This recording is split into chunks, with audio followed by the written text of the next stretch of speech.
It's Tuesday, July 10th. I'm Matt Harmon. Welcome to the Yahoo Fantasy Forecast, and it is a hell of a day to talk ball. And joining me to do just that is Rich Hribar. You know him, you love him. Sharp football stats, sharp football analysis, at Lord Reeves himself. Rich, what's going on, buddy? What's up, brother? It's always good to get on the show and talk to you. I hope I get to see you in person next month. But anytime I get to talk with you, man, is always a gift. So hopefully we bring some cook up something for the audience here, and they like what we have to say. Oh, I know I'm going to really like this episode. I've been looking forward to it for a while. You and I have been kicking it back and forth about this topic for a little bit now. Before we get to that, I also just want to let everybody know we're also going to speak with Bears wide receiver Rome Odunze at the end of this show, get his perspective on young wide receivers adjusting to the league, how he's adjusting to the Ben Johnson era. So look forward to my interview with Rome at the end of the show. But we are continuing our little mini series here, Contrarian Corner, on the podcast. Just a little look at some stuff leading up to training camps before those open up and the wave of daily news just washes over us. We're just trying to poke some holes maybe in the consensus fantasy groupthink heading into the 2025 season. Little devil's advocate, basically, at the heart of fantasy draft season kickoff here. And I especially wanted you for this episode, Rich, for two specific reasons. One, I think you are perfectly comfortable, maybe calling out and going against the fantasy hive mind. And two, buddy, this is a wide receiver episode, and I wanted somebody, and I'm not saying this, I feel this way about you. I'm not saying this just to gas you up here on the episode. I wanted somebody that if I'm dead wrong about this little contrarian idea, that I would be totally comfortable you saying to me, no, you're totally wrong about this. Like, there's no problem here. Just shut up and go with the flow. So for those two reasons, you were perfect for this episode. Listen, I'll take it. You can gas me up all you want. I'm willing to accept all anything, any accolades you want to give me. I'll accept. Well, perfect. So today, our big question here, our Contrarian Corner thought exercise is: what if we're wrong about who the best wide receivers in the NFL are? Maybe more better said, what if our wide receiver rankings this year are just totally wrong? And what got me thinking about this exercise was kind of putting together my real life wide receiver rankings, actually my top 10 at the wide receiver position for Football 301. The graphic is up here for our YouTube folks. And I did a real life wide receiver tiers episode for NFL Daily with Greg Rosenthal and Patrick Claybon. And honestly, Rich, like what I found when I was putting those together is that I think the first two tiers are relatively set. Like I think it's relatively clear. Like I think tier one, just in terms of real life, the rankings on the screen are not fantasy rankings. Okay, to be clear. So if you're looking at this, it goes 1, 2, 3, 4, 5, 6 is Jamar Chase, Justin Jefferson, CeeDee Lamb, AJ Brown, Nico Collins, Puka Nacua. I think those are the first tier of like elite NFL receivers right now. And I also felt like pretty clear that 7, Amon-Ra St. Brown, 8, Malik Neighbors, and 9, Drake London. Like I felt pretty comfortable that that's kind of our second tier of guys, but I admittedly put Tyreek Hill at number 10 just as a pure coward move, especially because before that I had not charted him for reception perception, but I'm actually pretty comfortable now. I think he's in decline. Like, so I actually don't even know if I'd have him at 10 in this exercise, but from 10 really to like, I don't know, wide receiver 37, I actually felt that the overall talent level was fairly flat. So my thought here, Rich, and again, I'll throw it to you on this, is just that I feel as if what looks like a very clear group of players from a fantasy ranking perspective, league-wide, I'm actually like more willing to think that we could be totally wrong about, I don't know, any of these players, but especially like wide receivers 10 to 15, maybe some guys that we're not expecting can jump into that range. Yeah, absolutely. I mean, the one thing that stands out from your list to me is something we've talked about, for a while, is that just, the nuance of the wide receiver position, how it's changed. We've converted from the running your offense through that prototypical X receiver, the AJ Greens, the Julio Joneses, the Andre Johnsons, right? And you've got these guys that now are moving across the formation. And that's just the way the NFL offensive had to kind of counter the defensive meta of, more zone coverage, less man coverage, a lot more too high stuff. and you want to get the ball to your best players. So these guys are now these guys that can move into the slot. You can give them quick hitters, these kind of free squares if you're in your PPR leagues, but then they can also do other things, win in man coverage, win one-on-one, win in isolation on the outside. And basically everyone that you have on that list has like given us a top-down example of having that kind of duality of being able to do a little bit of everything. And that's what fantasy football has changed. What's cool about fantasy football too is like, we know like the best wide receivers are, but we know that there's just like a ton of fluidity in who the best wide receiver is for fantasy football.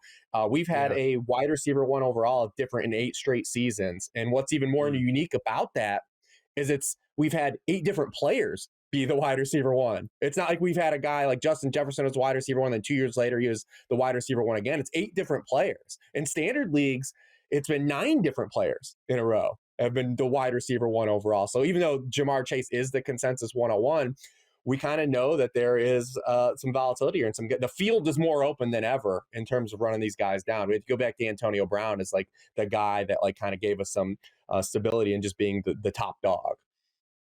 That's a great point. I hadn't even thought about it that way, but it sort of kind of reminds me of, like shout out to Ryan McDowell, one of the GOATs, over there at Dynasty League Football. We talked about like the productive struggle from a dynasty standpoint. And like you want to build your teams around these productive wide receivers because they're the more consistent position year to year. And that's just like one part of it. They're just the more consistent position year to year. Like the good wide receivers stay good. But that doesn't mean that it's just always going to line up like the best wide receivers in football are just going to go 1, 2, 3, 4, like down the fantasy rankings because, I mean, this is my whole thing is like wide receiver production is so inherently dependent on outside variables. Like talent, yes, like you earn targets and all that. You earn opportunities. Sometimes targets are earned. Sometimes targets are designed, whatever. Yeah.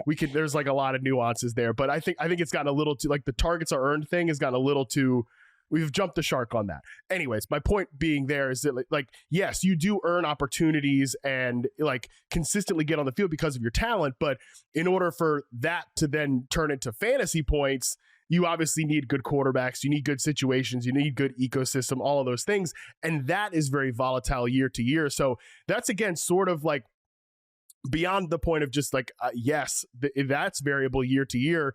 You're right to look at that, like, that top 10 again, really the only guy there that's a pure X receiver is Nico Collins. Like all these other guys, even like, I mean, and again, some of these guys could run out and play X on every single snap. Like AJ Brown could do it. Justin Jefferson could do it. Jamar Chase could do it. Malik Neighbors actually was pretty X heavy, maybe more than I thought he was going to be in year one. But the guy that's like 80 outside on the line of scrimmage, the only one there is Nico Collins. And Rich, I actually think, not to make this a Nico Collins discussion because he wasn't one of the guys I wanted to focus on, I actually think that there's a chance with Nick Caley coming in and then drafting Jaden Higgins, like there's a chance he might get more opportunities to like move around the formation this year, which is pretty terrifying to think. Yeah, I believe he will. I mean, I was writing them up, and the interesting dynamic is because Christian Kirk is, although he is a more slot forward player, he's more in like the Tank Dell spectrum of like he wins vertically. Like he's not one of these low A-dot slot guys. So you can do some creative things with Christian Kirk, coming over, because when you look at him compared to like the Jaden Reeds, the Josh Downs, and the Khalil Shakir is like, I think like the best slot receivers. I think Christian Kirk's in that bucket. His depth of target and his deep target rate is significantly higher than all those guys, except for Jaden Reed gets a lot of the deep post stuff, right? Like Jaden Reed's running those post routes, but he gets a significantly higher ADOT. So they can do some creative things with Christian Kirk. Christian Kirk, I mean, was kind of when you look at how the free agency kind of played out the money, the Tutu Atwell's getting the 10 mil and stuff, like just a very shrewd move to throw that 7th round pick at him. Like that's going to be one I think we look back at and say like, yep, that was a pretty sharp play by Houston. Yeah, Nick Caserio kind of has and it's funny, I when I was at Sloan this year, he actually was one of the on one of the panels, and he talked a lot about these, like, this is not how he framed it, but to me, like, and this sounds disrespectful, but like scraping the bottom of the barrel for like every sort of like weird way you can find veteran value. And I think that Christian Kirk is a great example of that. And honestly, like even if Christian Kirk doesn't work out, Jalen Noel can do all of those things as well. The guy that they took in the third round, the other Iowa State receiver. So they have like sort of a maybe a backup plan or a succession plan there as well. So yeah, again, I don't want to turn this into a Nico Collins discussion, but just the whole Houston offense. I mean, the Jaden Higgins has to be mad that he can't get away from Jalen Noel, because we would love to see Jaden Higgins get some of that stuff. I can't remember the reception perception Jaden Higgins profile, but Jaden Higgins, when I was kind of digging into him, I wanted him to get more of, like, he was roadblocked by Jalen Noel, but I wanted him to get more of that interior stuff, because when he had to just when he just had to win. When he just had to win one-on-one, that was when kind of some of the stuff like happened. He kind of propped up in his profile. You're like, ooh, I don't know if he's gonna get away with that in the NFL. But yeah, same. That is exactly the reception perception takeaway. Like, it was very similar to, and I don't think these guys are necessarily similar players, but it's kind of similar to like Keon Coleman last year, where I really think that Keon Coleman's a guy that would thrive moving around the formation, not just being tethered at X receiver. Like, you kind of profile him as that like size-based player.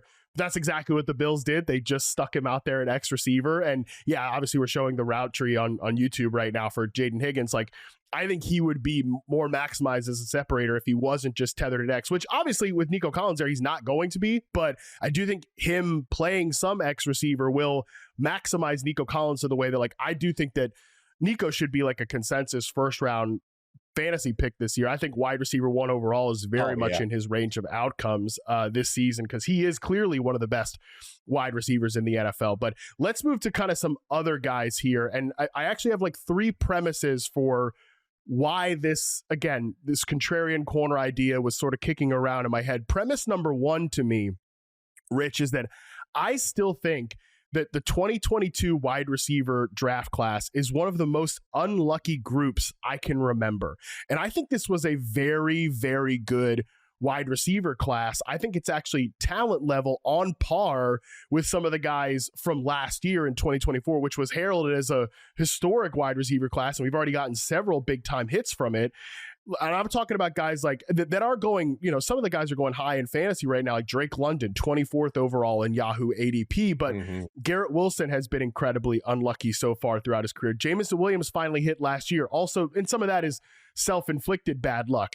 George Pickens, from a situational perspective, some bad luck there. Also, maybe you could argue some self-inflicted bad luck. And certainly Chris Olave, who's the 90th overall pick in fantasy right now, I think talent-wise is on par with these guys. But whether it's just the Saints of it all, obviously his concussion issues, just some, in my opinion, bad touchdown luck.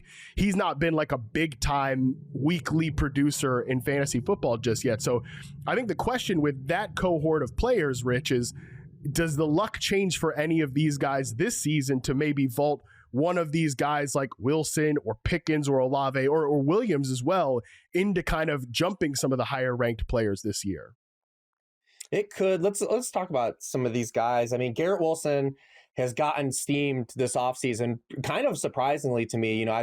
Usually in fantasy football, when you have kind of like this consistent, poor run out, or you don't hit your ADP, or you're not necessarily, delivering like these spike seasons, gamers will start to just kind of put that in and say that's who you are, right? Yeah. And Garrett Wilson has climbed like back up into like the fringe wide receiver 1 conversation in terms of ADP. And it's not just because people are drafting wide receivers like heavy, like in context of wide receivers, he's being drafted again, like wide receiver 12 to 14 again. Like, here he is.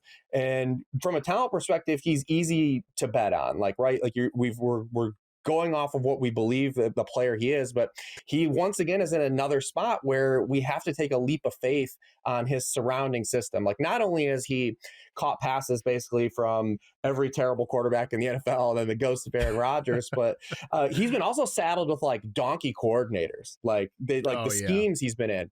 And there is some excitement from like a Tanner Angstrom, but we don't really know what Tanner Angstrom is. But it's the attachment to Justin Fields now that we have to question. And I know people will always bring up like the small overlap they had at Ohio State. Like, people act like these dudes were like, there's like this huge sample size of targets of Justin Fields. I think Wilson had like 700 yards with Justin Fields as the start of that one year. So yeah, he was a sophomore. And he obviously was effective on a per target basis in that offense. But we haven't seen like Justin Fields, the Ohio State version, like be that in the NFL. Like, all the issues he had at Ohio State have been exposed exposed in the quick game. The reason why I'm a little bit, worried about this, and you can say like, oh, well, Tanner Angstrom, maybe he brings over some of that versatility, because we haven't seen Garrett Wilson do like really anything creative in the NFL yet, like move around the formation, do any of that stuff. But it's the Justin Fields attachment, because what Ben Johnson was really successful with in Detroit was the under center passing game. And you have to be able to run the football to do that. And you have to have a quarterback that can operate with his back to the defense and process with his back to the defense like Jared Goff could. And like, we just don't have an example of that with Justin Fields. I mean, since he entered the NFL, I mean, he's 35th in EPA per dropback in snaps under center. Like, it's just not his game. And when you have to go back and play out of shotgun, it's significantly like is a decline in efficiency in the NFL. I mean, even last year, NFL teams averaged almost a full yard per pass, especially in context of the way defenses are playing now. You more than ever need to pass from under center. You need to have that, I like to call it offensive leverage, where the defense believes like they have to challenge the run and the pass, right? Because when the defense can just drop back and play coverage, that's what the NFL is built around now. Now you have to throw your 3-yard hitch and your dump off pass, and we're going to come up and tackle. So does Justin Fields have the capability to transition the offense like that? And I think that's a big question mark still with, Garrett Wilson. And when you talk about the fantasy context, like when you look at like his Vegas lines, and Vegas lines aren't the be all end all. I'm not saying you should draft off them, but when you look at like the players around him in ADP, and you look at like his over unders, like his touchdown prop is 4.5 right now. And then you look at like the guys he's going around, and they're all like 7.5, and you're just like, man, are we paying sticker price again? And then the other thing people will always go back to with Garrett Wilson this year is the DJ Moore year from 2 years ago, right? Like the spike season. But we were getting DJ Moore as a back end wide receiver too that year. Now have we priced ourselves out of Garrett Wilson again? Is where I'm at. It's a good question. I mean, yeah, like on Yahoo right now, and obviously it's not like all the drafts are happening right now. He's got a 41st overall, wide receiver 16-ish ADP, which like I think I'd be comfortable with that. But yeah, I do look around at like some other sites, and he's going a little closer to like wide receiver 12, and that does feel aggressive. And it's tough, Rich, because from a talent perspective, I think Garrett Wilson is as good as some of those guys that I had in the top 10 real life rankings. Like, he's such a good separator, and I really do believe that like, if Tanner Angstrom brings in like, I don't know, 60% of some of the stuff that they were doing in Detroit in terms of like condensed formations, moving receivers around, just not having the receivers run, Garrett Wilson last year in reception perception ran a slant on 26.4% of his charted routes and a 9 route on 21.5%. Like, that is as archaic a route tree as you're going to get. And that's very Rodgers-esque. And like Jameson Williams, for example, ran a go route, even though he's, a fast player, that was like 14%, 13%. So like just maximizing him as a separator on different routes. Like, I think structurally the change is going to be good for him, but it is just a Justin Fields question. And like, how instructive do you think that DJ Moore season is when we're mapping that like DJ Moore, Justin Fields season onto a guy like Garrett Wilson? We need Emmanuel Forbes to come and guard Garrett Wilson for the games, like the DJ Moore game. It's a great point. That is a great point. Like, how, again, it's when we're talking about like Jerry Jeudy this offseason, I know this is always stupid, but it's just like, okay, you take away that Broncos game, like how much does the rest of it look all that good? And that was kind of the same case for that Commanders Thursday night game with DJ Moore in the Chicago Bears that year. Yeah, I just genuinely worry about like the Justin Fields equation of it all, and the upside of what we're buying. The player, I think from a dynasty perspective, like, you're still just excited and to keep betting on talent like you should. Sure. But I do think that the price, especially when you just look at it's not just the receivers Garrett Wilson's going around. It's like when you look in your drafts, and it's like some of the running back just still hold so much upside, versus him. Like, you still have to take Garrett Wilson. I know Kyron Williams is like a polarizing player, but like, you still have to take him over like Kyron Williams, like a guy who could score 15 touchdowns, right? Or like a Breece Hall. And it's just like, it's a tougher click when you get into that area. Yeah, that totally makes sense. So I think we're in agreement that like, if everything came together for Garrett Wilson, he could be one of those guys. but we're looking at multiple ifs for the fourth season of his NFL career here. Let's talk about some of these other guys like Williams, Pickens, Olave. I think you and I spoke about Pickens like right after that trade happened. And I'll tell you this, man, like I've only gotten more excited about his potential fantasy fit in Dallas, especially just with the way he played last year. He's obviously a volatile guy himself. And like, I would not say from a talent perspective that he's up there with a guy like Garrett Wilson or, you know, some of the other guys in the top 10, but shoot, from a scoring standpoint, just like how fantasy points are accumulated, I think he's going to get a lot of those opportunities this year. Yeah, I think that this is just where we talk about like price point, opportunity, like player trajectory. Like this is probably the most exciting player that from this group that we're talking about, because even at face value, if George Pickens doesn't change his stripes, if he's just a player he was in Pittsburgh, in Dallas, this is an upgrade on that role and player, right? Like since he entered the NFL, 28.3% of his career targets are 20 or more yards downfield. No player with as many targets as him has a higher rate. And then since entering the NFL, Dak Prescott is 4th in quarterback rating on those throws. He's 8th in accuracy on those throws. So he can still just be in a better environment and attach a better quarterback play, being the same player he is, and get an upgrade.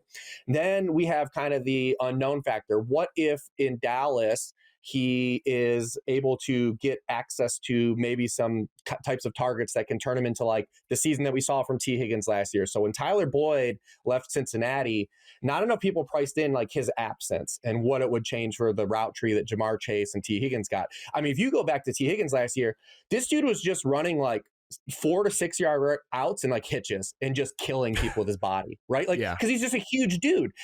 What, can we not do that with George Pickens? Like, I know that he doesn't need nuance. Like, we don't need George Pickens to get in the bag, right? Like, he doesn't need to be running like, 15-yard dig routes. He's big enough to where he can run off a defender and turn the hell around, and you give him the football like T. Higgins did last year. So does he have that opportunity with CeeDee Lamb kind of soaking up a lot of attention? CeeDee Lamb moves it inside, and then you have the contingency value. If anything were to happen to CeeDee Lamb, which none of us want to happen, George Pickens now becomes the wide receiver one in the Dallas Cowboy offense. Like, that contingency upside isn't priced in either. So like, from a range of outcome stance, I think that you're getting at face value an upgrade, a potential upgrade if he's just gets access to different things he hasn't done, and then if the contingency scenario plays out. So I think at ADP is one of my favorite picks.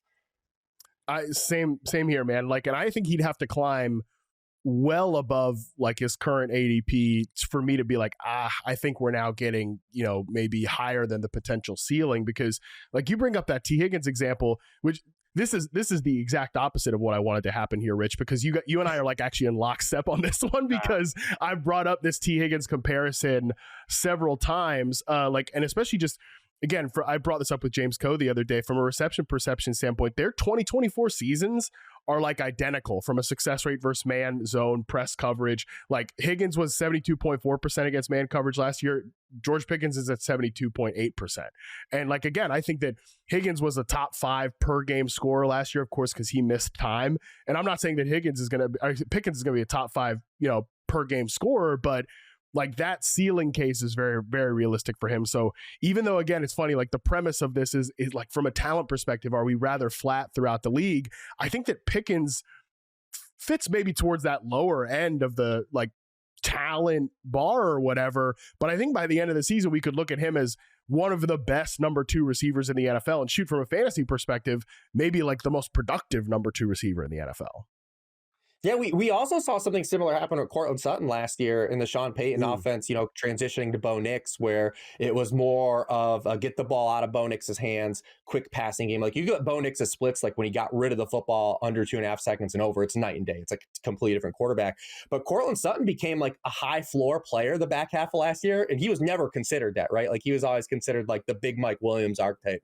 Like, if Cortland Sutton doesn't catch a touchdown or a 30-yard, moon ball, like, he's not giving you anything. And then he became kind of like a possession receiver. And like, you can use these big bodies like that. So like, I do think that like George Pickens still has something that hasn't quite been tapped into, that I don't want to discount and just say like, all right, well, this is who he's going to be the rest of his career too. Then you also have the narrative street, like he bet on himself too, right? Like, which we can't really quantify, but like, seems like there's a little motivation to earn the bag for George Pickens.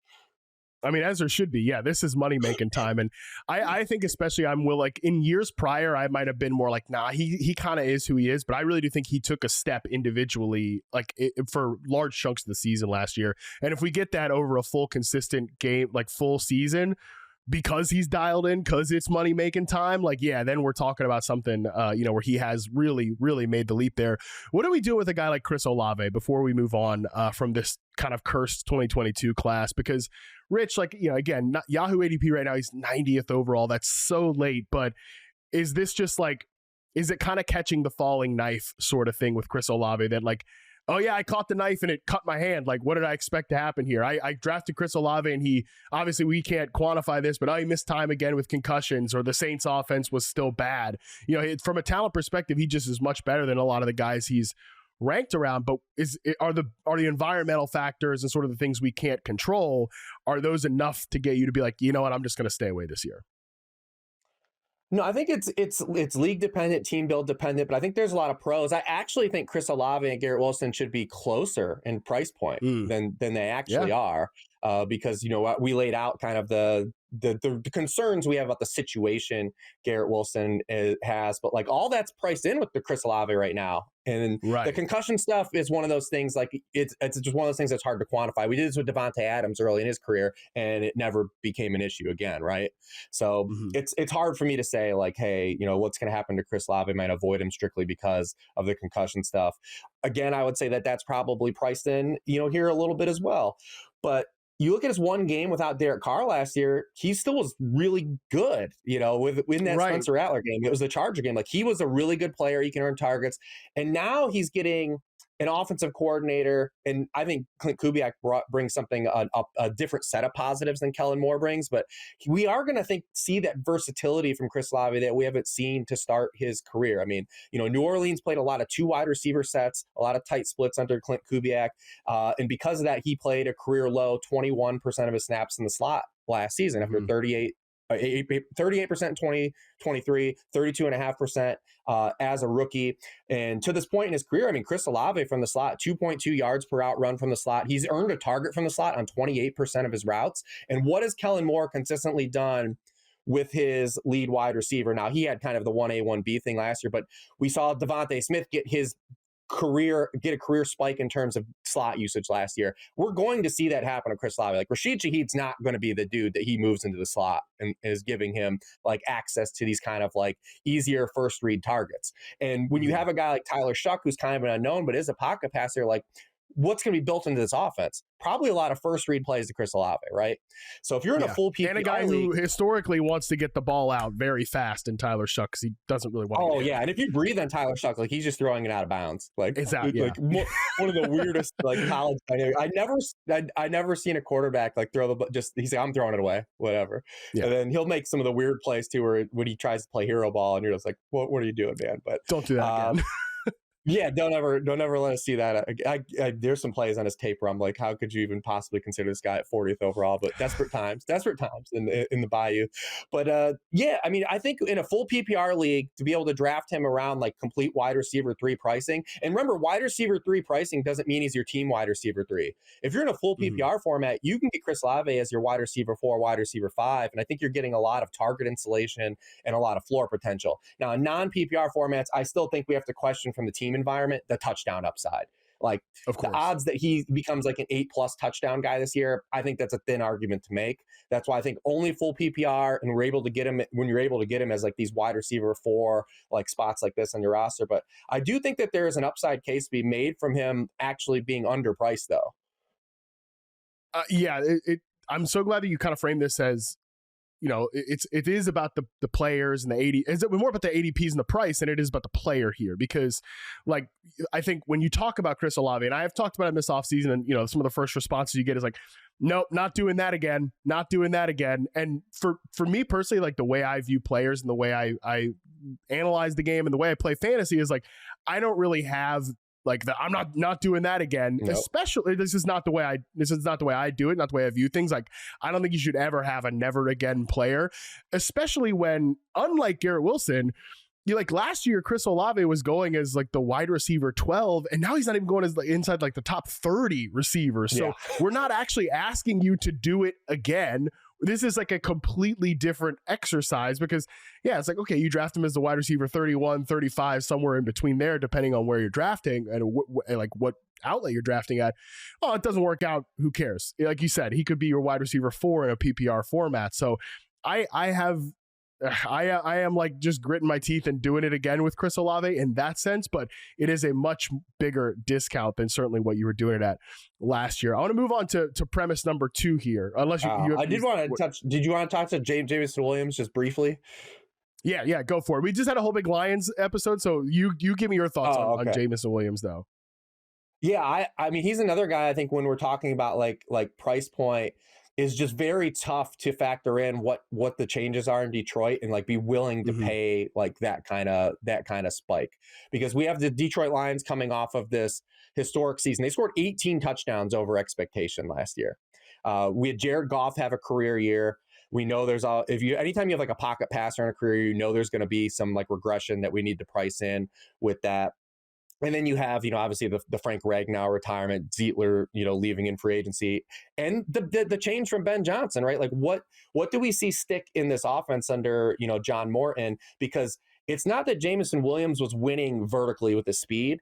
It's Ben Johnson was creating like space with him on mesh and he was getting him running across the formation where a DB had to chase him for 30 yards horizontally, and like nobody could do that. And he's getting like these plays where he's catching like this 8-yard pass and turning into like a 25-yard gain, a 40-yard gain. Some of these he took for house calls. I believe there was a Jaguars one early in the middle of the season where he caught just like a 12-yard pass and like took it like 60 yards. The 49ers game had a long one. And like, are we going to see like that stuff from him in this offense? And like when you factor in everything, I think the leap of faith you still have to take for a player that didn't even give you like a lot of spike weeks for the player he was. Like we were talking about like 25 plus PPR point games, like you just didn't get those. So when you're talking about like George Pickens is a great example. Like I can tell myself a story where George Pickens has 30 more targets than Jameson Williams and has the highest scoring games between the two, maybe is the top 5 highest scoring games between the two, and he goes after him.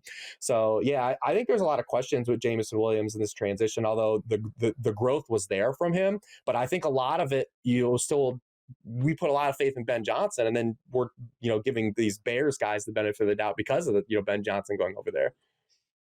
Yeah, it doesn't really, like, the math is not mathing in that regard. Let's move to premise number 2. And this one, I don't have like a group of players to talk about, so just kind of want to throw the question to you. Like, are there certain guys, and I'll give you some examples of the guys that I think about, like, are there certain guys that you see, like that maybe we kind of view them as like not special, maybe more like complementary wide receivers that are able to make a production-based leap? And I'm not necessarily talking about like, Devontae Smith or T. Higgins, like number 2, like complementary receivers on their team. I'm talking about guys like Jaden Reed is one of these players, that people like. I think because Dynasty Fantasy Football, Rich, has become so popular and all of us play it, like I think that lens of analysis has really bled into some redraft like thoughts and like year-to-year thoughts. And weirdly, I think because Dynasty is so popular, a lot of the people that play it have gotten a little bit more like, yeah, this guy is who he is, and like I'm just moving on to the next rookie class, and like the imagination for players is not necessarily there anymore like it maybe was 10 years ago. That's just one of my like pet theories, like of viewing how people talk about players. But like a guy like Jaden Reed, I think, is an example of this. Zay Flowers, maybe an example of this. Josh Downs. Ironically, a lot of the guys from like the 2023 class are sort of viewed as these like, well, yeah, they're maybe not difference makers. They're just like solid players. Are there guys? It doesn't have to be those 3 necessarily. Those are just 3 that came to my mind. But are there players that you see like are viewed in that way that maybe actually could make sort of a production-based leap this season? Yeah, and we talked about Courtland Sutton. I think like he would have fit this archetype last year, right? Like everyone was just like, this is who Courtland Sutton is. And then we saw the transition. Maybe another example of that. And obviously, big change. Both those guys obviously got new quarterbacks this past offseason. Yeah. Just someone please tell Cliff Kingsbury that Terry McLaurin doesn't have to line up at left wide receiver every single snap. Good luck with that. I mean, the first guy that stands out to me, and I do think that this is probably not a 2025 take, but maybe some dominoes fall and we can get this opening. But no player stands out to me more than Josh Downs, right? Like, I think if there's any player that has, I don't want to say there ever will be another Antonio Brown, but if any player that is currently playing, I think has that in his range of outcomes, it's Josh Downs. Because you remember, like, early career Antonio Brown was like a punt returner, a slot receiver, but he was like he was hyper efficient. He wasn't getting the opportunities. And then when he got a chance to be like a full field wide receiver, he just went absolutely nuclear. I do think Josh Downs has that in his range of outcomes. I do think he probably is roadblocked based on the log jam and the quarterback situation this year, because he's probably still stuck playing as a slot dependent player with Alec Pierce still there, and maybe even Adonai Mitchell when Alec Pierce leaves, but again, they could get out of Michael Pittman's contract after year. I think there's a lot of fluidity from a dynasty stance where Josh Downs could still play in 1 to 2 wide receiver sets, but that's been his one bugaboo. And you brought up Jaden Reed too. We know these guys are hyper efficient players and we want to bet on talent. It's the situations that they're in that is roadblocking them. I mean, through 2 years in the NFL, Jaden Reed has run 7 pass routes and 1 to 2 wide receiver sets. 7. That's crazy. That is crazy. 7. That's 2. And when you say, well, how many 1 to 2 wide receiver sets are the Packers running? It's 2.6% of the plays. Like, absolutely bonkers. And that's been the rub with Josh Downs a little bit to start his career. 16 routes through 2 years and 1 to 2 wide receiver sets, plus they had Tyler Warren. But when you look at just his efficiency per play, is just like, it's just something you want to bet on. I mean, he was targeted on 29.4% of his routes. Only Puka Nacua and Malik Neighbors were higher than him. 2.2 yards per out run. That was top 20. When Josh Downs was on the football field last year, he had 36% of his team's targets. That was 5th in the NFL, like when he was just on the field, because the dude gets open. Like I said, the slot stuff I think is probably still a potential roadblock for 2025, and the quarterback stuff is still an issue. Maybe we get the Daniel Jones Wandale run out, right? Maybe he's Daniel Jones's Wandale and he's a better player. I hate that like that's what we have to hope for Josh Downs, because just it's so gross. But yes, it is true. But I still think, I know it's putting lofty, like I'm saying this is the 1% outcome, the apex outcomes. I do think like this dude could be like on the Antonio Brown spectrum. It's crazy, like looking back at Antonio Brown from a reception perception standpoint. You talked about, early in his career, he was moving around the formation a little bit. He was like a punt returner, slot receiver. And we talked about up at the top, like, nobody uses their best wide receiver just at X receiver all the time. But like, I've got 3 seasons from AB, 2014, 2016, 2017 charted. All 3 of those seasons, he was an 80% outside. One season, 91.4% snaps outside in 2017. And all 3 of them over 80% on the line of scrimmage. Like, I don't know if that's ever in the cards for Josh Downs, but I mean, nobody would have said that was in the cards for Antonio Brown. So yeah, he does need to, if the Colts are going to remain like, they're going to run a lot more like 2 receiver sets. Like, he does need to push out Alec Pierce, or probably won't do it to Michael Pittman, because like Pittman's is like a consistent player and like a beloved guy of the team. I think that's probably unlikely, but I will say that I think the drafting of Tyler Warren, guy being left for dead. Pittman, 100%. Like he could fit into this conversation as well. Like, as much as, and like every time I've talked about Josh Downs, I've talked about Josh Downs a lot this offseason, because have been a big fan of his dating back to UNC. I'm like, let's not forget that Michael Pittman's like good. He's not just some guy that like, we got to just throw this guy away. Like he's a pretty good, consistent football player as well. There's a chance he could be the guy that, like, if Josh Downs misses time, like he ends up being a big time value this year if they go back to that kind of Gardner Minshew world. But I think drafting Tyler Warren does signal that they want to just play a lot more 11 personnel and just leave one tight end on the field. But I could be wrong about that, and maybe that's just a misguess. So we'll see. Are there other players that maybe, other than Josh Downs, like it could be veteran players? It could I think there's one maybe smacking us in the face, right? Like, go for it, because we seen it last year. It's Juauan Jennings, right? Yeah. Like, I mean, and listen, I know we'll probably transition and talk about Pearsall too. That's that's why Jennings is being priced where he is right now. It's because the unknown kind of dominoes falling in this 49er offense. Like, where does the hierarchy fall, especially when Brandon Ayuk eventually comes back, if he does ever? And who knows? There's a lot of ominous stuff going on with him every week, in the organization. But Juauan Jennings like showed that anytime he was put in a position, no matter what position he was put in, like he just delivered.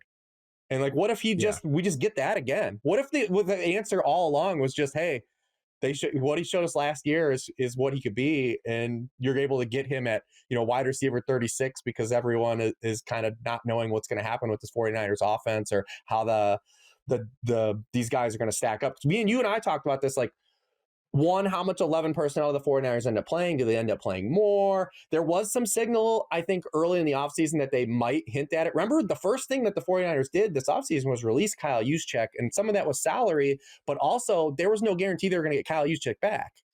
And then, some things fall, like he takes a salary cut, comes back to the 49ers, and you're just like, damn it, all right, well, they are going to use the fullback again to some degree.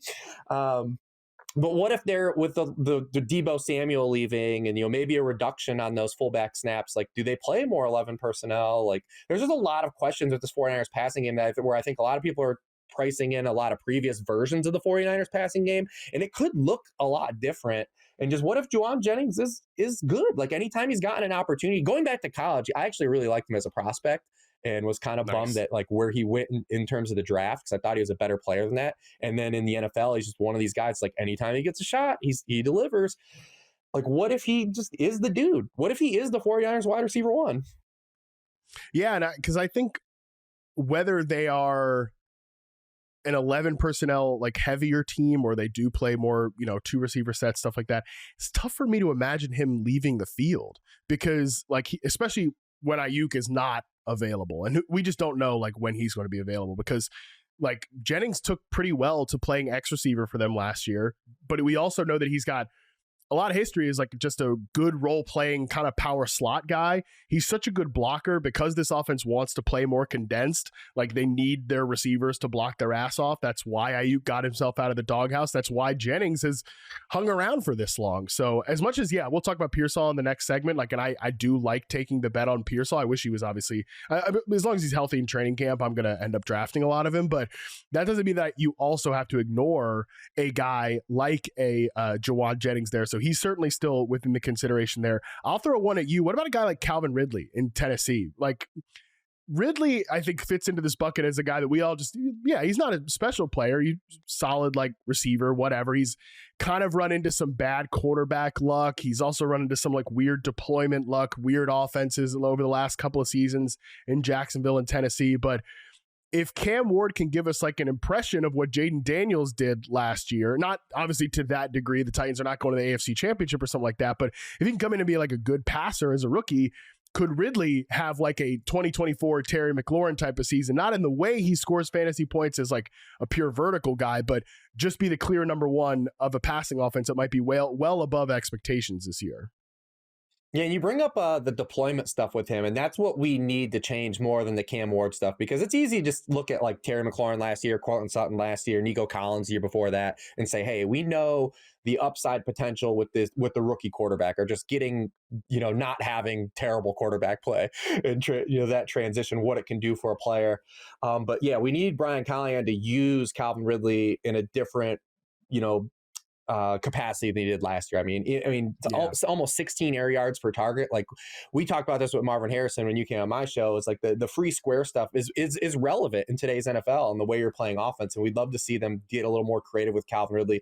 27% of his targets, 20 or more yards downfield. The only wide receivers had a higher rate with 100 plus targets were DK Metcalf, George Pickens, and Jordan Addison, like guys that were largely role players in their offense last year. The obviously Will Levis stuff is going to be removed. We kind of hit on that. But then, like, when you don't get the free squares, right? What it does is it creates, like, this huge significant gap in terms of the way you're used based on how NFL teams are playing coverage, right? And that's what happened to Calvin Ridley last year. He was targeted on 32% of his routes against man coverage. That was 9th amongst all wide receivers. He's still winning one-on-one. Like, when you look at 3 yards per route run against man coverage, that was wide receiver 5 on the season. He's still winning one-on-one, but then against zone coverage, 18.6% target rate per route run drops to wide receiver 45. He's not doing any of that free square stuff. And that's what we need to see incorporated. But I do like the potential of him at cost, even if he's the same player that he was. I think Cam Ward facilitates that deep ball a lot better than Will Levis did. But we do need Brian Callahan to kind of wake up. And we see this stuff all the time, right? where you tell yourself like, hey, we know this. Why don't the NFL coaches know this? We talk Marvin Harrison, right? Like we have to bake that in though to like an assumption. And like sometimes it doesn't always happen. All right, that was great. Those are exactly the type of players I kind of wanted to hit in that segment. We're going to take a quick break here, and then we're going to come back with premise number 3 on the 2024 rookie wide receivers right after this. All right, we are back. My third premise for this whole idea here, if we're wrong about our wide receiver rankings is, I think this is maybe the most pressing question of the moment, Rich, and really the one I want to get your take on.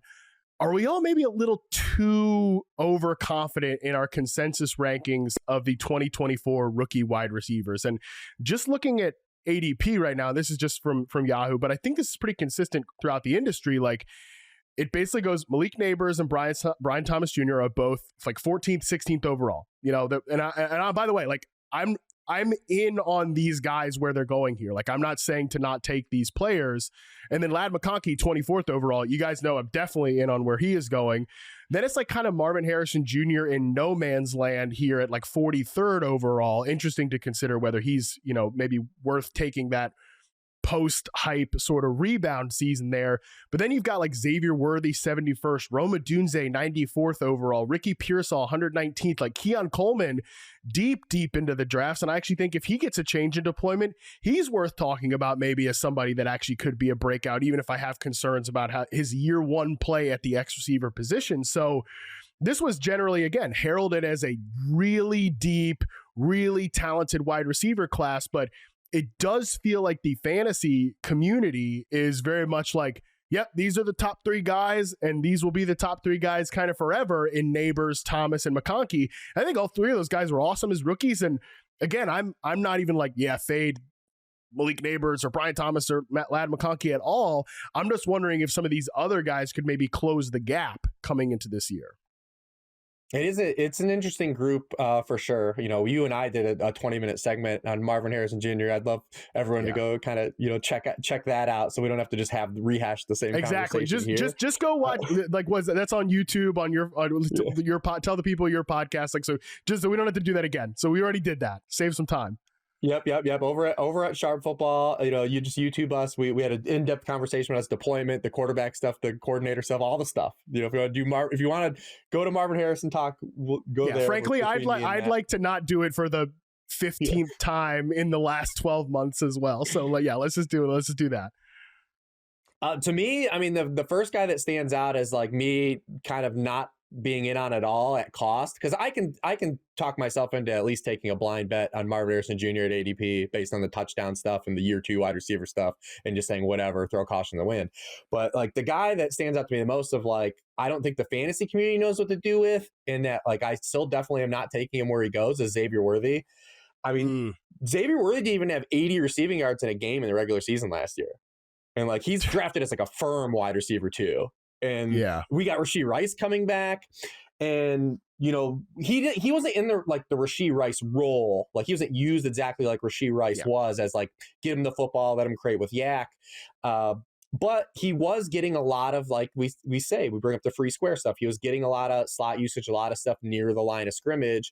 And that gave him like a little bit of a floor and was useful with the touchdowns, the back half of the year, and made him kind of like this wide receiver 3+ guy. But now we have Rashee Rice coming back. We have, obviously they bring Hollywood back on the 1-year contract. It's just a lot of unknowns, I think, for a player that really didn't showcase a lot of like individual upside outside of the back half of the Super Bowl when all hell was broken loose.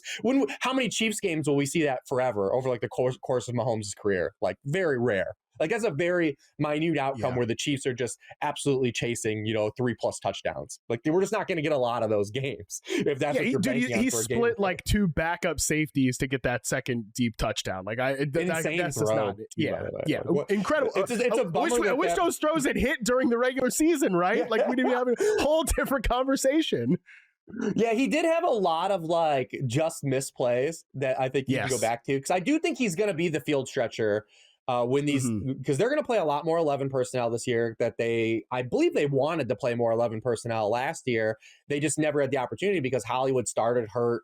Then Rashee Rice goes down in week 4, and then they're like, oh, what do we go? They were back to square one of like, there was never any intent. If you watch the first month of the offense of the Chiefs, there was never any intent of running that offense through a 35-year-old Travis Kelce. It was just, it defaulted back on it like during the course of the season because of everything that happened. That's not going to be the case this year. At least we hope it doesn't be the case because, all three of these guys are, look like they're on track to be healthy. I think they're going to play a lot more 11 personnel. And I think when all three of these guys are on the field together, it still sets up to be Xavier Worthy being the guy that kind of clears space for Rashee Rice.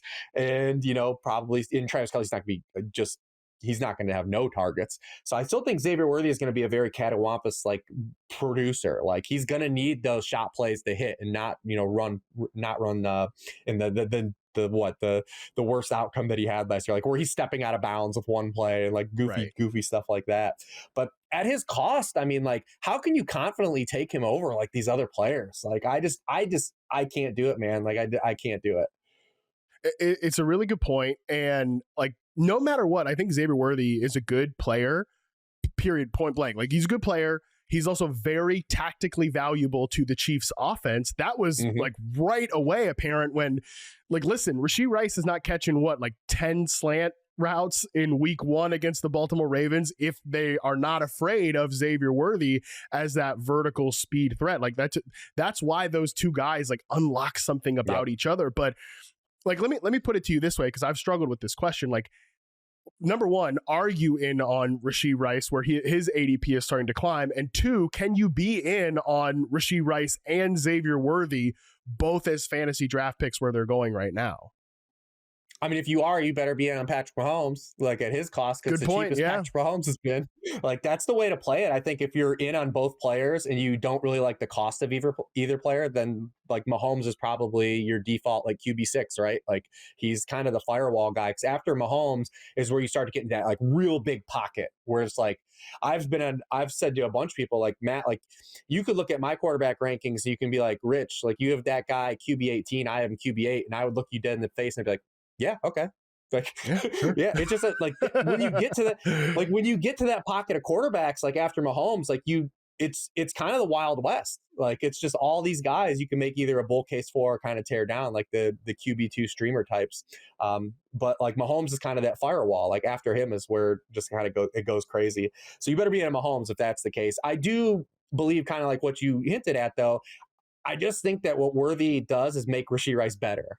And that part of the offense has been such a staple of the Chiefs, even, going back to Tyreek Hill, and Tyreek Hill was winning downfield, but he was getting a lot of that stuff too. So I just think that that's the way the offense wants to operate. Also, Mahomes, interesting enough, like he hasn't been good throwing down the field. Some of the plays that we talked about Xavier Worthy were on Mahomes. Like, 100%. So like when you look at Mahomes' downfield passing the past 2 years, he's been horrendous on he's been at the bottom of the league, like and throws over 10 yards downfield in terms of accuracy. And like, that's not the player that he was early in his career. But like, what if we are always constantly chasing that ghost with Patrick Mahomes, right? And Patrick Mahomes from a talent perspective, like, I mean, I'm not tearing down Patrick Mahomes as a player. He's QB1 in the NFL by a mile. Like, think of like all the issues the Chiefs have had in reality, and that he's still going to the Super Bowl every year. Like, I'm talking about just from like a fantasy like upside stance. What if we're consistently chasing attachment to prime Tyreek Hill and prime Travis Kelce, and we just never have that intersection again, right? Like what?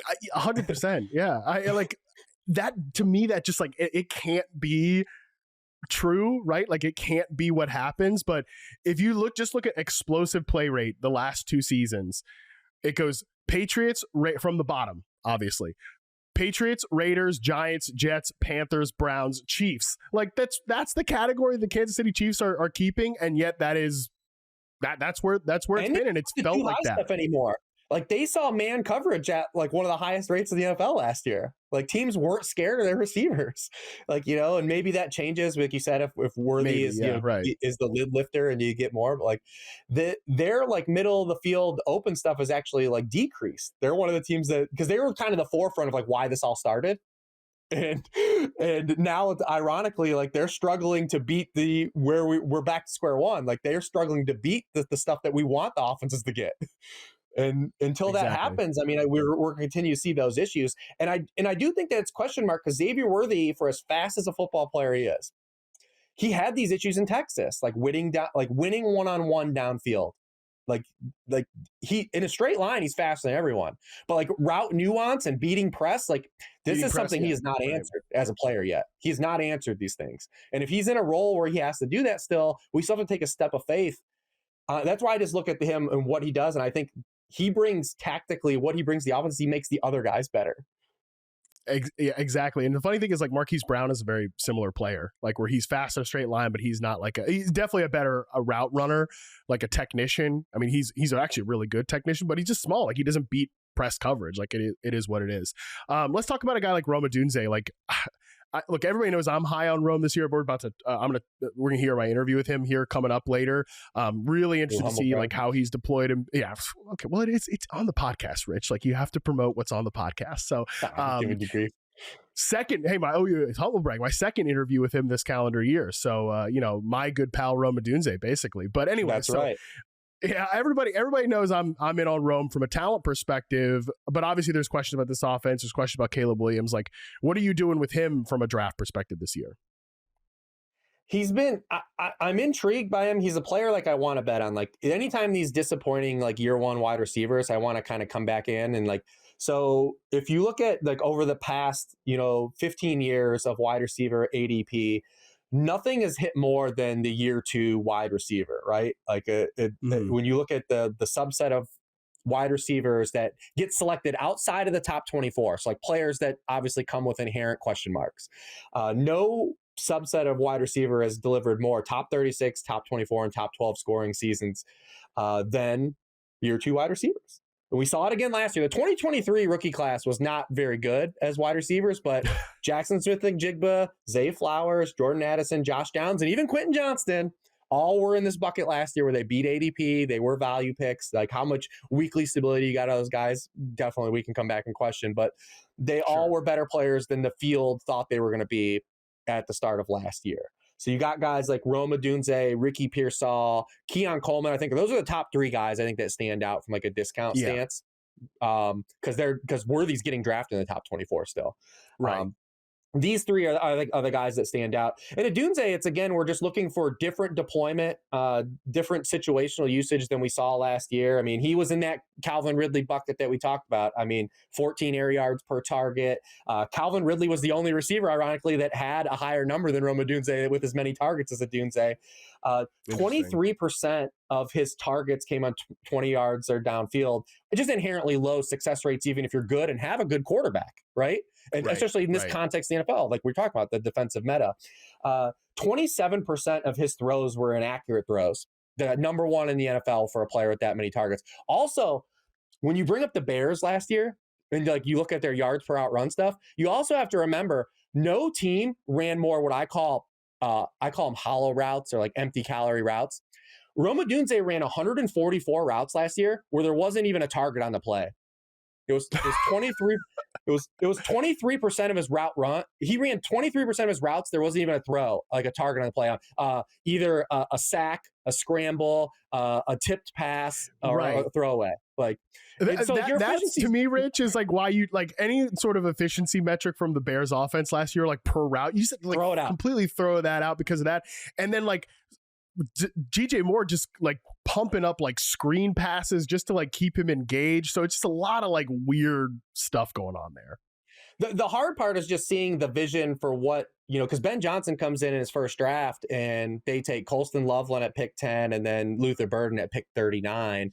So we just have like a lot of moving parts, right? And that's kind of where we are with Rome Odunze and just trying to figure out what kind of role he's going to play. I do believe when you look at the Bears wide receivers, though, like he's going to be in on two wide receiver sets no matter what they choose to deploy.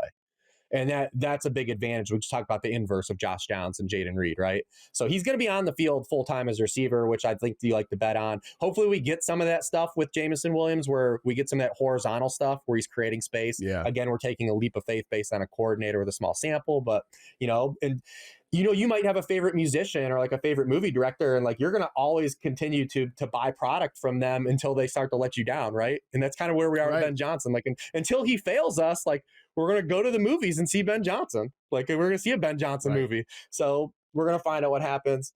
So I have no problem betting on him. Keon Coleman, I think, is probably the most interesting of the guys.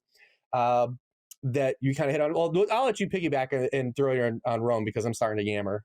No. I mean, listen, people know how I feel about Rome. Like, I'm much more interested to hear what you have to say on that. But yeah, I agree with you that, like, as the best X receiver candidate on this roster, I think he will be on the field the most, which is, to me, like, yeah, the drafting of Luther Burden and Colson Loveland, I don't think that says very much about Rome Odunze's role. So yeah, I agree. That's a pretty critical point. But I want you to go on Keon Coleman because I was on a Bills podcast last night, and to me, like, I'm interested to see that if Josh Palmer being signed there, because to me, like, when they signed Palmer, I thought he was kind of like going to be a souped up version of Matt Collins for them, because he kind of wins on these like deeper in breaking routes. He's not that good of a separator, or he's not that good of a route runner, but he's got like build up speed, and because of that, he can like explode out of breaks on posts and digs, which kind of were some of the big plays that Matt Collins made for them last year. And I just think Palmer should be a souped up version of that. Dirty work guy, good blocker, but like, as a bigger-ish receiver, what if he takes some X receiver reps and actually allows them to move Keon Coleman around the formation more?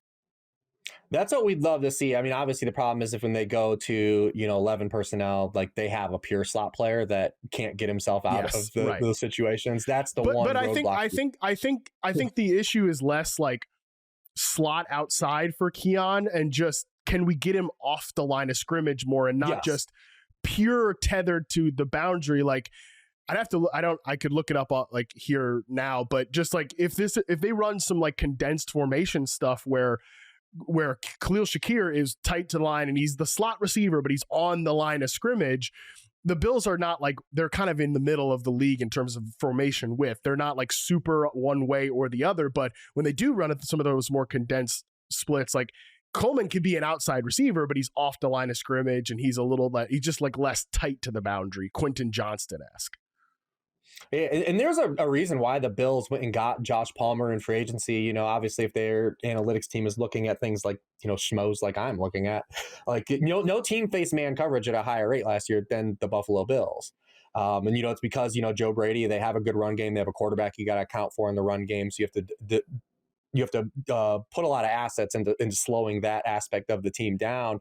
But they just didn't have a lot of man beaters last year. They tried to get Amari Cooper to fill that role and just didn't have anything left, and couldn't catch the ball, which is also a problem. But Josh Palmer was one of the better separators and one of the better players at creating separation against man coverage. Keon Coleman wasn't a good separator against man coverage, but had good man coverage splits because he is kind of like Big Mike Williams. Like, ball winner. Yeah. He can just win. Yeah. He's a ball. Yeah, it's a my ball mentality. Ironically, the only player that ran more go routes last year in terms of percent of routes than Keon Coleman last year was Mike Williams. Yeah. So maybe, I mean, if he hits like as an X receiver, that's the peak of what you're hoping for. Maybe more likely like a Devontae Parker type at some point as well. Yes. But when Josh Allen saw rookie Keon Coleman in man coverage, he gave him opportunities to win. He was targeted on 28% of his routes against man coverage, against zone 13.4%. Like, I mean, that's double, guys. That's, more than double. Yeah. And he did have a good yards per out run against man coverage. Like I said, it's not that it's like he's creating separation. He's just winning a lot of those 50-50 balls. So I do think at face value, if you're in these best ball leagues, I think he's a tremendous pick at cost, because even if he's what he is at face value, you're getting value here because he's going to play more snaps. He obviously had the injury last year. When he was on the field, he led the Bills in targets, in target share when he was on the field. And there probably will be a little bit of a rotation with the Bills. They do like to play a lot of these guys. And there was a signal adding Palmer and adding Elijah Moore. We're going to see a little bit of rotation again. But he also led the team in end zone targets. He had 8 end zone targets last year as a rookie, the most on the team, even including his missed time. Through 2 years, Dalton Kincaid has 7 end zone targets. Like, this is a guy that can win in these best ball formats, give those spike weeks, get the touchdown weeks. In season long, I feel like he's still going to be a frustrating player where, like, you're going to be a damned if you don't. Like, he's going to have the 3-game stretch where the Bills don't have a high dropback rate. He's having to win on like 6 targets per game, and you're gonna be like, all right, I'm gonna bench him, and then you bench him for the 2 touchdown game. and you're just pissed off. Like, you know, because it's not like best ball is not just about like what you get out of it. It's also like this alleviation we get as fantasy gamers. It's the Jaden Reed and Josh Downs stuff we talked about too. Jaden Reed's the same way. You're gonna have a 4-game stretch this season where Jaden Reed gets 6 targets per game, and you're gonna be like, damn it, like I just haven't got anything out of this guy. I'm gonna put this other guy in this week because he's got a good matchup. I'm gonna chase the matchup, and Jaden Reed's gonna house call like some slant or hit on those posts, and you're gonna be like, you know. And that's how I feel like Keon Coleman's going to be. So I think he's a great best ball pick. I would love to see like the diversity. I would like to see a step forward. I'm probably not going to draft a lot of them when we get to August, just because of, like I said, I feel like he's going to be a player like I'm going to be forced to get right or just leave in my lineup all the time. And I just don't want to play through that. Yeah, but again, he's going outside the top 50 receivers. Like it's if you take him and by month, you know, the end of the month, you just end up cutting him for some hot waiver wire running back. Like, yeah, you're going to look back and maybe week 5 was the week. You cut him in week 4, but week 5 was the week. You're going to be annoyed about that, but it's not going to like make or break your season. Last question coming on too before he had the week 12 wrist injury. He was starting to come on, and, you know, you can look at some of the plays that he had, like the big play against the Titans, right, in the second half. But, like, those are plays, like, when we compare him to Big Mike, like, you never would see Big Mike make a play like that. And again, like, that's kind of why I want him off the line of scrimmage more, because he can get into those routes and really rumble after the catch. Like, that's really where he does shine to me as an after-catch player. On the wrist thing, he was not as consistent as a ball winner as I'd want him to be as a rookie, but maybe you can... Yeah, there were some issues early in the season just because he can be a little bit lax on the tracking details, but if he improves in year 2 and that wrist is healthier, I could see him being like a really dominant 50-50 ball receiver. So that is a good point to throw out with Coleman. Has any football players play on the football field match their personality more than Keon Coleman? No. I love his assessment of his rookie season too. What did he say? Like, that sucked or whatever when he went back and watched the film, which is just, I wanted him and Xavier Legette, honestly, who we're not going to talk about here just because like that's really unpacking a lot there with the Panthers in terms of second-year receivers. But those two guys are so engaging from a personality perspective. Like, I really want them to be good. So I really want those guys to be good. I think both of them just take a little bit of role catering to get there. After you look up on YouTube the conversation me and Matt had on Marvin Harrison, I would implore you to look up the Keon Coleman Niagara Falls commercial. Yes, it is absolute gold. And then go check out Xavier Legette and Glorilla's music video. So a lot of homework here for the people. I want to get you out of here on this question, Rich, and then we'll throw to the Rome Odunze interview. Just on this 2024 wide receiver class, I mentioned I'm not out on, even if like I do think guys like Harrison or maybe Odunze, Pearsall could maybe break out. They could maybe close this gap in terms of how good these wide receivers are from this 2024 class. And I mentioned but I'm not necessarily out on Neighbors or Thomas or McConkey. Do you have any concerns about any of those 3 guys, or are they total green lights for you where they're going? I mean, I love Neighbors and I love McConkey, and I want these guys. I just haven't been able to get them based on their cost point because I like other players more at their price points. Like I'm outright, like we didn't really talk about Drake London, but I really think that Drake London has he's a really solid probability to lead the NFL in targets this year. I think, especially when you look at like the Atlanta Falcons schedule, especially when you look at the Atlanta Falcons, like opening 8 games, like they're going to have to score. I know they want to be balanced with Michael Penix, but they might not be able to because they face a ton of good offenses, and that defense, man, we don't know. We just don't know. So I think they're just going to be in shootouts. And then you had the Zach Robinson stuff that unlocked Drake London getting those free squares. And then when Michael Penix took over, he had the marriage of the free squares plus the deep stuff. Yes. And it really unlocked him. So like I've been just really high on London. So I get him in that area. And then McConkey versus A.J. Brown. I've been more either on A.J. Brown. I've been really getting Devin Achane in that area. We'll see if Devin Achane eventually just leapfrogs out of that area. But Devin Achane has been... Yeah. And every fantasy analyst has talked about him for the last week. Like every I've heard about his... the Johnny trade was the nail. Yeah. Well, it's all anyone's talking about. It's all that's happened. But every fantasy analyst I know has mentioned his receptions per game with Tua. Like I've heard it probably 50 times in the last week. So we're going to hear it 100 times by week 1, he will be like a first-round fantasy pick. And my argument for the Dolphins in general, and again, we could do another show on why I'm more bullish on the Dolphins offense, because I actually think they're going to run the football a lot better than they did last year. And that you have the consensus take that the Dolphins offensive line is trash. I actually think from a run game perspective, it is significantly improved. Obviously, we have James Daniels coming off of an injury. We'll have to wait and see. But I think that all of their offensive linemen outside of left tackle, these guys are movers, and in that system you want guys that can move. They have a center that is an excellent mover in Aaron Brewer, and when you look at Devin Achane, the splits you should care about are splits with and without Austin Jackson last year. That those are the splits you should care about, because they're significantly different. But the Ladd McConkey thing is the toughest for me, right? So from my years of doing this, like anytime you try to like take a player in a small sample, it's like hyper efficient, and you try to tear him down, like usually it's wrong. Like just bet on that player being good. My thing with Ladd McConkey at cost is I try to paint a scenario like where like Ladd McConkey just gets like a lot of targets. And it's hard for me, like for like a round 2 wide receiver, for him to like, it's hard for me to sell a story where he gets like 150 targets, because I think people are taking what happened with the Chargers last year at face value and not really factoring what their signal was. So last year, from before week 8, the Chargers were throwing the ball 5% below expectations, and up into that point, like Ladd McConkey, like really wasn't doing a lot from a fantasy perspective. He had cleared 52 yards just once per week before week 8, and it's not anything of his own doing. You see teams are trying to scheme him away, but then the pass rate over expectation goes up for the Chargers after week 8. The offense opens up, and as default, Ladd McConkey opens up. He averages just under 90 yards per game over his final 10 games after 44.2 per game prior. Again, that's double. And then the fewest yards he had for the game was 52. It was his low. But then when you look at the way the Chargers season ended, right? The Chargers couldn't run the football last year, and they were awful running outside of those opening 2 games that when J.K. Dobbins is breaking long runs. They struggled. Their running backs were 23rd in success rate. They were 28th in yardage gained after contact, and they go to the playoffs. And what happens in the playoffs? They lose a game where their quarterback throws 4 interceptions and they run the ball 18 times for 50 yards. Do you really think that Jim Harbaugh and Greg Roman were like, that's the kind of football we want to play? And Ladd McConkey had 200 yards in that game.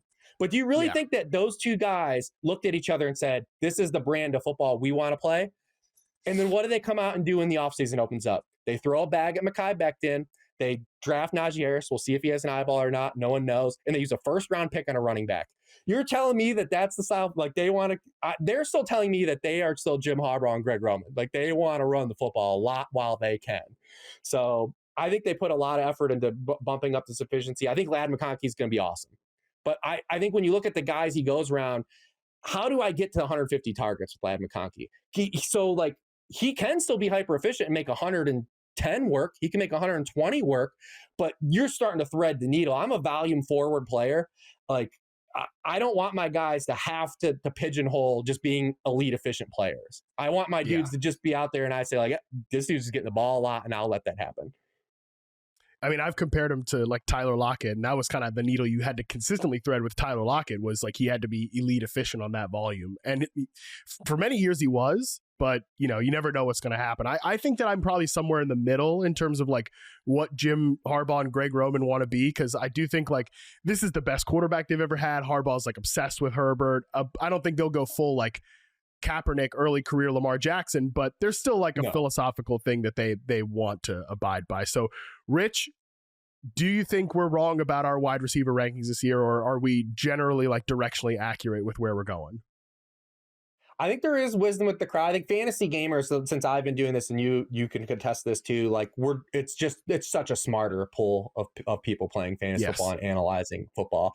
I think more than less, if you just follow the crowd of analysts, you're probably going to have a North Star that is largely successful.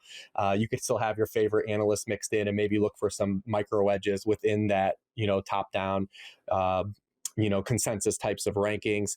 I will say, I think that the bucket of guys you hit on, like that wide receiver 2 group, is just so flat and deep. I don't think you just need to be aggressive with the guys that we hit on. I don't think there's any reason to be aggressive with the Garrett Wilsons and try to thread that needle. Even the Marvin Harrison Jr.'s, like that bucket just runs so deep of these like I don't want to call them faux wide receiver ones, maybe from a fantasy sense. It's just they're not in that tier. They're not in that list of dudes you put up at the start of the show. And, you can tell yourself a story where like you got guys going way later and like, Tet McMillan and Jerry Jeudy and like just like these guys that could lead their team. You brought up Calvin Ridley. Like these are team wide receiver ones who theoretically from a projection stance could have equal target shares and counting targets to a lot of these players. And you're getting them just at significant arbitrage points in your fantasy draft. So I would say that is one thing I would caution gamers to do is you don't have to get aggressive within that tier. I think it's very arbitrageable, if that even is a word. It's a podcast word. We'll put it at that.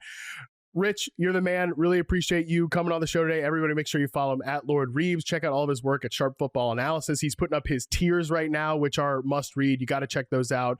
And yeah, make sure you're checking out. I can hook you up too. I got something that I actually forgot because I'm terrible at this. If anyone does like anything I had to say to this point, and you do want to read in, because I have wide receiver tiers, like just in-depth stuff on all these guys. If you guys want to go over Sharp Football Analysis and use the promo code Yahoo, you can get the draft kit for $1. Anyone that made it to this point at the show, $1. That's nothing. When people are like, it's the price of a cup of coffee, like. No way. That's not you can't even get an espresso for $1. Give me a break. So definitely make sure you take advantage of that. And yeah, Rich's wide receiver tiers are great because he does it a little differently than everybody else. So I would totally endorse checking those out, getting the draft kit for $1. Elite stuff over there. Rich, really appreciate you, buddy. We're going to take a quick break. After that, you will hear my one-on-one with Chicago Bears wide receiver Rome Odunze. We're going to talk Caleb Williams, how Ben Johnson could unlock him in his offense in 2025, and a lot of just, hey, how young wide receivers adjust to the league, which goes in kind of the theme of this entire conversation. All that coming up after the break, right after this. Very excited to have with us now Chicago Bears wide receiver Rome Odunze here on behalf of Sharpie. Rome, how's it going? How's the summer treating you? It's been going well, man. Just, training, been out in Orange County a good bit, visiting the fam as well. So it's been good. Well, hey, if you're out there in Southern California, literally no complaints this time of year, man. This is the nominal vacation time for certainly those of us in the media taking a little step back before training camps begin. But this is really kind of like your guys' only downtime here before ramp up as well, right? Yeah, no, it is. I mean, I think it's my first year doing it, but I feel like this time is more just kind of continuing the habits you had in OTAs. Kind of after the season, before OTAs and minicamp is really when you get like a break and stuff like that. So yeah, we got a little bit of a break, but also got to get geared up for camp here. I mean, listen, the break is always like it's a break. You're never you're never totally away from the game. That's for sure. Before we look forward to the 2025 season, I do kind of want to just take a quick look back. Give me a scouting report on your rookie season. What do you think went right? What could have been better, et cetera? Yeah, I mean, it was all right. I feel like, I learned a lot. Obviously, with the parameters of kind of the staff and everything that was going on, I feel like I try to just conduct myself in the best way possible. But, I think I can improve in all facets of the game. When I look back on the film, obviously, route, catches, yard after catch, touchdowns, all those different things. I feel like, was not up to my standard or expectations. So I'm going to continue to work and go get it this year for sure. What was the biggest level of adjustment going pro from college level? I think just the mental aspect to it. Obviously you got to be on your details, and the defenders and defensive scheme is very dialed in. So just harping in on all those things, understanding where you need to be when you need to be there, and just the different windows, I feel like was an adjustment. But I feel like everybody is a little bit bigger, faster, stronger, but I feel like the biggest thing is the mental aspect for sure.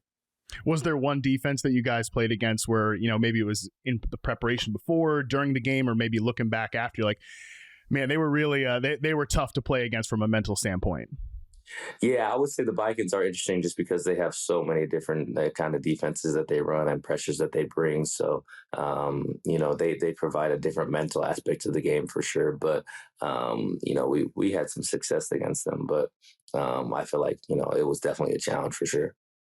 I've talked to a lot of wide receivers and some quarterbacks that said the same thing about the Vikings defense over the course of last season. So Brian Flores definitely throws a lot at you guys. I talked to you actually back at the Super Bowl in Media Week. DJ Moore was there as well. So you know this. I do a charting series called Reception Perception where I look at wide receivers on a route-by-route basis. You would really be a big fan of it because you turn out looking really good in this particular methodology. So, but one thing I would say going back and looking at your rookie year, maybe there were some struggles between you and Caleb Williams in like zone coverage, like particularly some of the stuff that you mentioned there, being on the same page, settling down. Is there anything to that? And like, what is something that you guys are working on to maybe improve in that area as a duo? Yeah, I think the biggest thing for us is just learning this new offense and learning exactly, the spots that they have us kind of connecting on is the biggest thing. I feel like there might have been kind of a disconnection in that last season. So just harping on those things and, trusting one another because, that's what it is at the end of the day. In zone coverage, understanding someone's going to be there and then understanding, Seawell's going to put it right there when he needs to. So I know we both have the capability to. It's just a consistency matter and doing it over and over again. So that way it comes like second nature.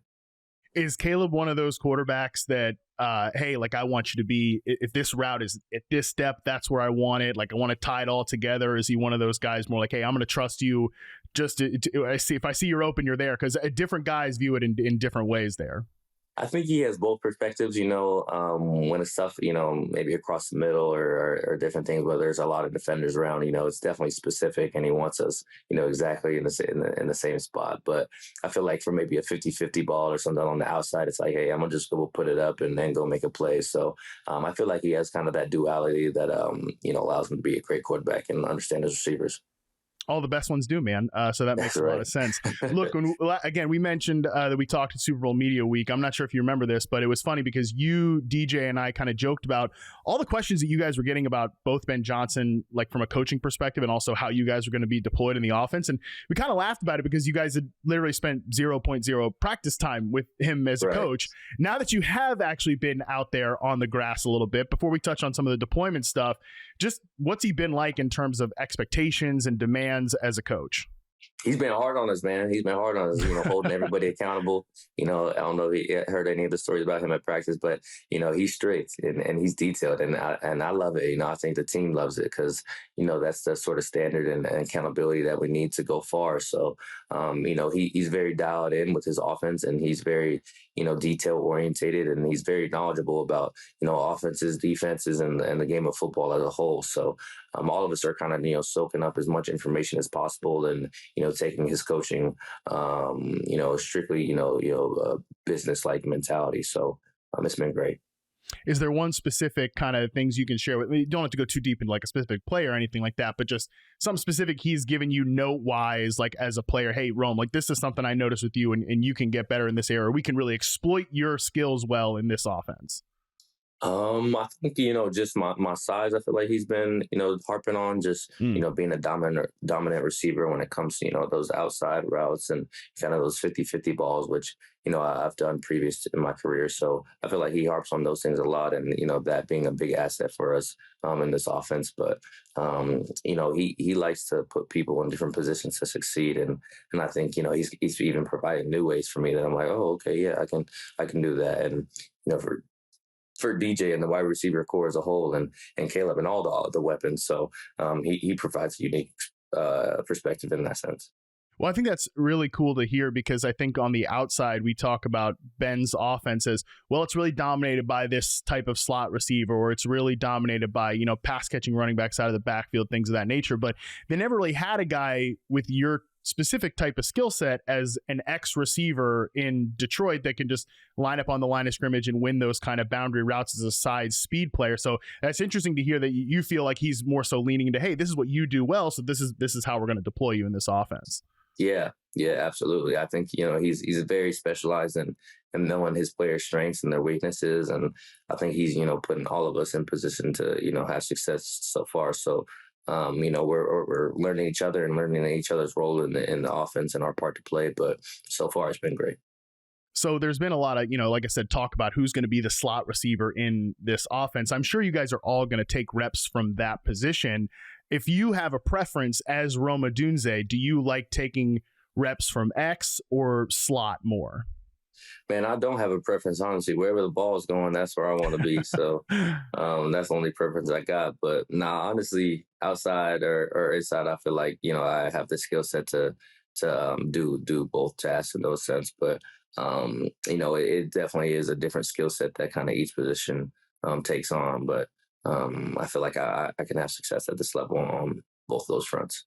When you mentioned like the skill sets needed for both spots, what's something that goes into being like a great slot receiver that's maybe less important in terms of being like a great outside receiver? I think when it comes to slot, it's a lot about, sudden quickness and acceleration is huge, as well as the ability to, create a good amount of separation, I feel like is needed for the inside routes. For the outside routes, it is too, but it's a more physical game, I would say. A lot of more hands-on corners and more corners with size rather than the nickels that are playing guys in the slot. So those are factors as well. And, you don't have as much space to, get open on the outside. On the inside, you kind of got more, ability to, have some freedom. So, yeah. And that's what feels so cool about this offense is that, again, I think everybody's going to get some reps out of the slot. If you had to ask me for my uneducated opinion, you're on the inside there. You're actually doing it. So it sounds like we're sort of viewing that the same way here. Before we get you out of here and we talk about Sharpie, just quick question on your college quarterback, Michael Penix, who is going to be, it looks like, the full season starter for the Atlanta Falcons. I'm a big Drake London fan. I've been tracking his game for a while, and I really am excited to see Michael Penix unfurl some deep balls to Drake London for over the course of a full season, man. What do the people have to look forward to watching Michael Penix down there in Atlanta? Yeah, no, you and me both, man. I'm looking forward to it. Mike is, one of a kind. He's super talented. He's a great dude. They named a street after him now down there in Tampa now in Day City, Florida. So, he's awesome, man. He's very talented and he works hard at it. So I'm excited to see their connection with Drake and Mooney and all the guys over there. Them finally, have him as the, full-time guy there. So I think they expect greatness, honestly. Every time he steps on the field, it seems like he's spewing greatness. So, lots of touchdowns, lots of, receiving catches. He might run for a few too. He doesn't like to run too much, but he might run for a few. And, but yeah, I'm excited for them over there for sure. That's got to feel good as a receiver when, look, there's some great quarterbacks in the league that are scrambling quarterbacks. It's like, hey, if it's not there 1, 2, 3, I'm out of there. But as a receiver, you got to kind of like the guys who are like, all right, I'll hang on to the very last minute before I let that thing rip. And I feel like Caleb's kind of cut from that same cloth as well. Oh yeah, absolutely. We're out there risking our bodies for sure. So they're doing the same thing back there, and you got to have a lot of respect for them when they're getting chased by 300-pounders. You know what I mean? So it's a little bit different, but yeah, no, it's definitely a kind of a sacrifice sort of thing on both fronts. But yeah, when you have a guy that's willing to do that, you're ready to go to war with him for sure. Well, Rome, you're here on behalf of Sharpie. Let the people know what you got going on with them. Yeah, so year 2 with Sharpie, me and Mike were the rookie of the years last year.